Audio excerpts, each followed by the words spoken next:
एक्सेलमध्ये फास्ट व्हायचंय तर माऊसचा वापर टाळा. पाहूयात एक एक्सेल शॉर्टकट झटपट एक्सेलमध्ये. मंडळी, आज आपल्याकडे एक असा डेटा आहे जिथे तुम्ही बघू शकाल कॉलम डी मध्ये मुंबई म्हणजे सिटी नेम आहे, पण त्याच्या आधी MUM म्हणजेच मुंबईच्या सिटीचं शॉर्ट फॉर्म आहे. पण त्या दोघांमध्ये जर तुम्ही नीट बघितलं तर एक हायफन किंवा एक मायनसची साइन तुम्हाला दिसते आणि आपला पूर्ण डेटा तसाच आहे. तर असा जेव्हा डेटा असतो तेव्हा कधी-कधी आपल्याला हवं असतं, की त्याच्यामधून फक्त आपण मुंबई म्हणजेच काय, की त्या सिटीचं नाव वेगळं कसं करू शकतो. आणि तोच असणार आहे आजचा आपला शॉर्टकट, की how to delimit the data म्हणजेच काय, की जो आपला डेटा आहे तो सेपरेट कसा करायचा किंवा टेक्स्ट सेपरेट कसं करायचं.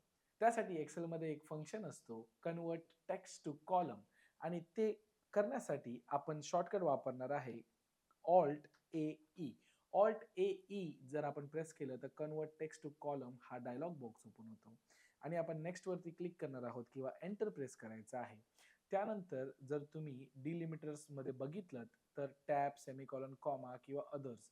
तर अदर्समध्ये तुम्ही सिलेक्ट करून जो आपला डिलिमिटर आहे किंवा तो टेक्स्ट जो दोघांना जॉइन केलेला आहे, तो हायफन किंवा मायनस तुम्ही एंटर करणार आहेत अदर्समध्ये आणि नेक्स्ट करून तुम्ही फिनिश करायचं आहे.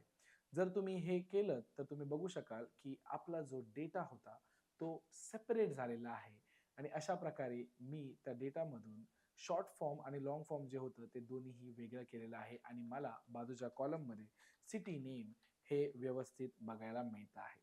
तर हाच होता आजचा आपला एक एक्सेल शॉर्टकट आणि अशाच माहितीपूर्ण व्हिडिओज पाहण्यासाठी फॉलो करा एक्सेल भारतला. धन्यवाद.